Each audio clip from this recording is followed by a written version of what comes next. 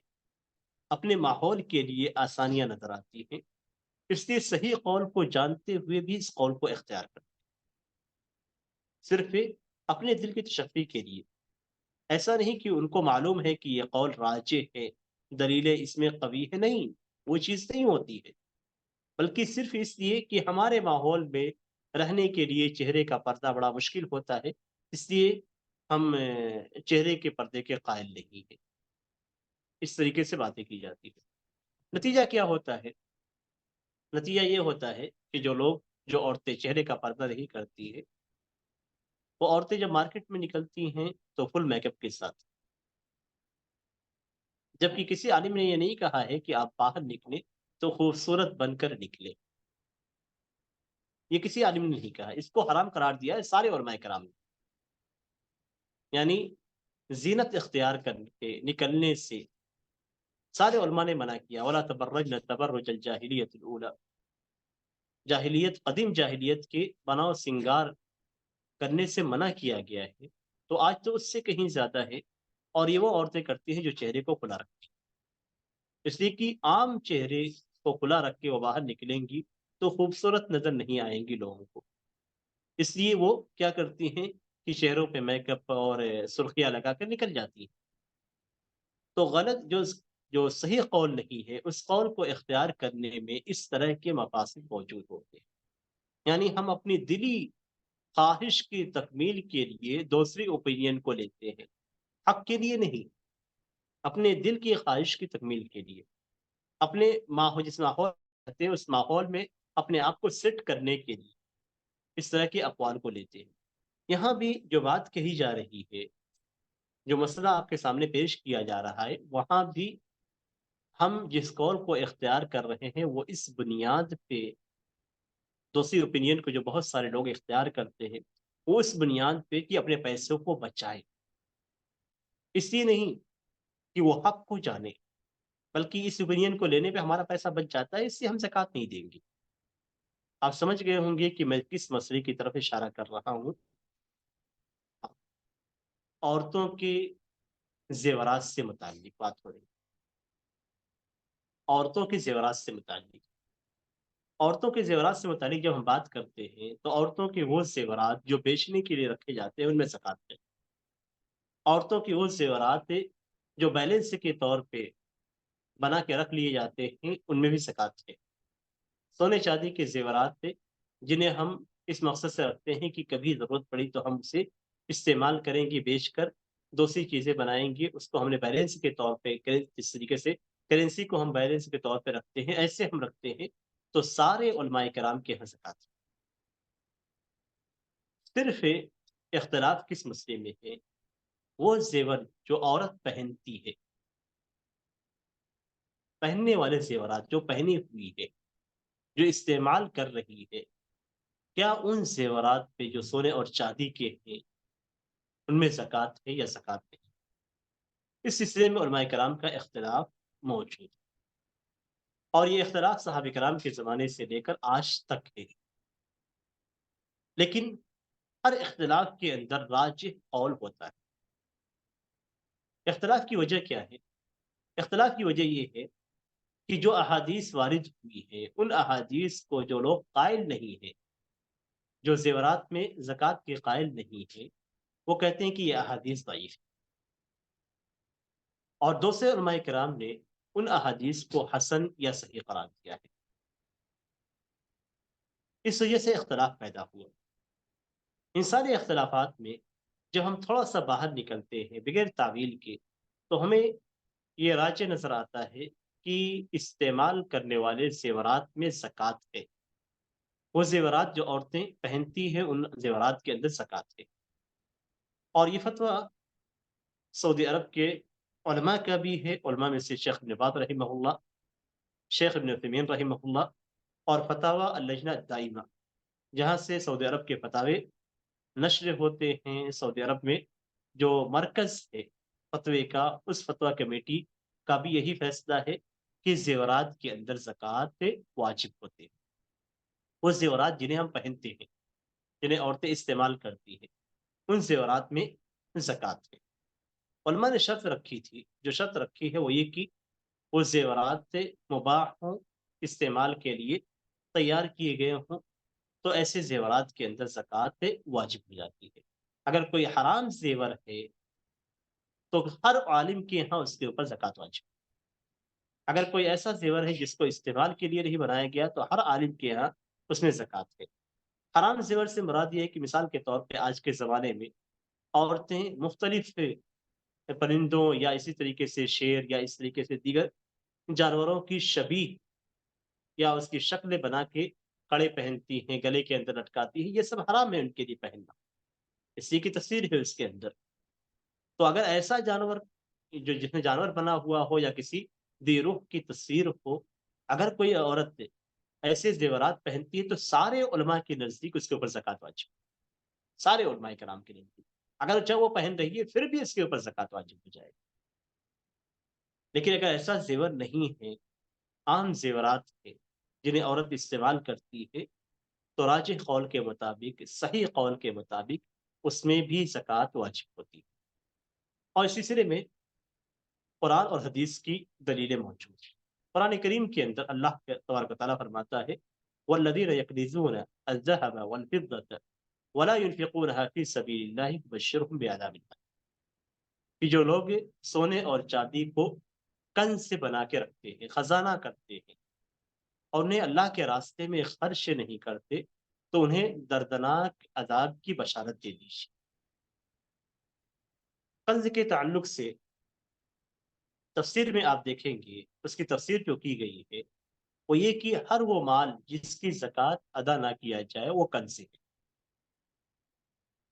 اللہ تعالیٰ نے اس آیت کریمہ کے اندر سونے اور چاندی کو ذکر کیا۔ جو زیور بنایا جاتا ہے وہ بھی سونا ہے، جو زیور بنایا جاتا ہے وہ بھی چاندی۔ تو چاندی کے اندر اور سونے کے اندر ہر قسم کا سونا اور چاندی داخل ہے، یعنی جو لوگ سونے اور چاندی کی زکوٰۃ ادا نہیں کرتے، اللہ کے راستے میں اسے خرچ نہیں کرتے، تو ان کے لیے دردناک عذاب ہے۔ یہ سونا اور چاندی آپ کے پاس بسکٹ کی شکل میں ہو، آپ کے سامنے خام شکل میں ہو، آپ کے پاس زیورات کی شکل میں ہو، آپ کے پاس برتنوں کی شکل میں ہو، آپ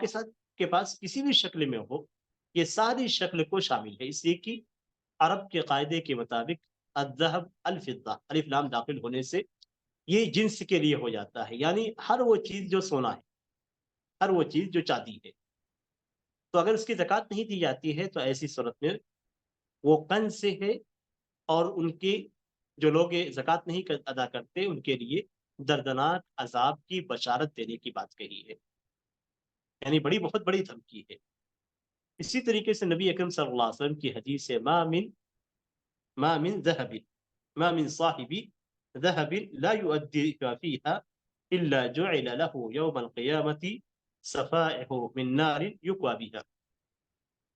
کہ کسی بھی سونے کا مالک، ما من صاحب ذهب، سونے کا مالک، ذهب کوئی بھی سونا، سونے کی کوئی بھی شکل ہے وہ اس کے اندر داخل ہو جاتی ہے، تو کسی بھی قسم کے سونے کا مالک اگر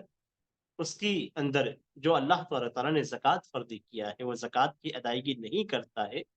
تو قیامت کے دن اس کا وہ سونا جہنم کی پلیٹ بنائی جائے گی،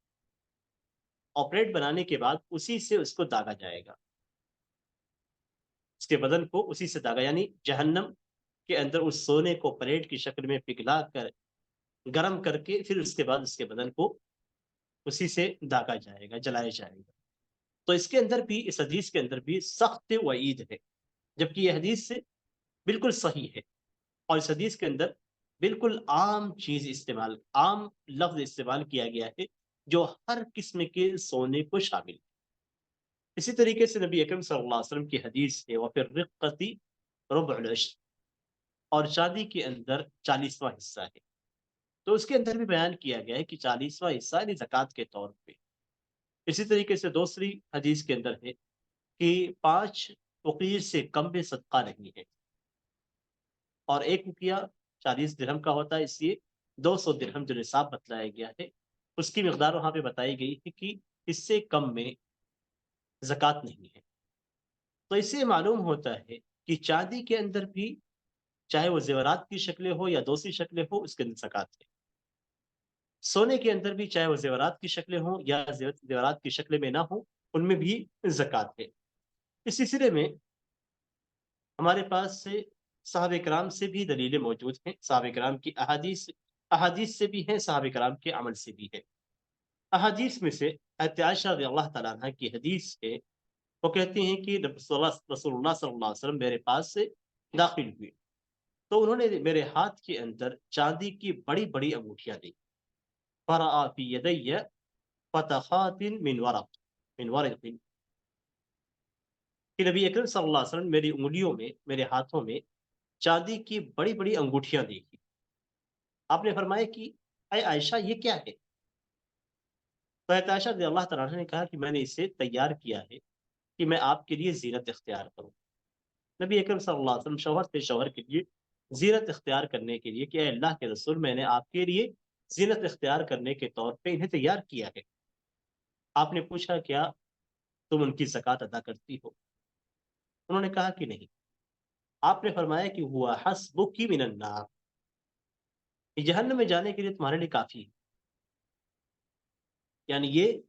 جس کی زکوٰۃ تم ادا نہیں کرتی جہنم میں تمہارے جانے کے لیے کافی ہے۔ یہ سنن ابی داؤد کی روایت ہے اور اس کو حافظ ابن حجر رحمہ اللہ اور علامہ البانی رحمہ اللہ نے صحیح قرار دیا ہے۔ بعض علماء اسے ضعیف قرار دیتے ہیں، لیکن حافظ ابن حجر رحمہ اللہ اور شیخ البانی رحمہ اللہ نے اس حدیث کو صحیح قرار دیا ہے۔ اسی طریقے سے حضرت ام سلمہ رضی اللہ تعالیٰ عنہ کی ایک حدیث ہے۔ حضرت ام سلمہ رضی اللہ تعالیٰ عنہ کہتی ہیں کہ میں سونے کی کنت البس اوضاحا من ذهب، کہ میں سونے کی کچھ زیورات پہنتی تھی۔ فقلت یا رسول اللہ اکنز ہوا، تو میں نے پوچھا اے اللہ کے رسول کیا یہ کنز ہے؟ تو آپ نے فرمایا کہ ما بلغ ان تؤدى زکاتہ فزکی فلیس بکنز، جس کی مقدار زکوٰۃ کو پہنچ جائے، زکوٰۃ کے نصاب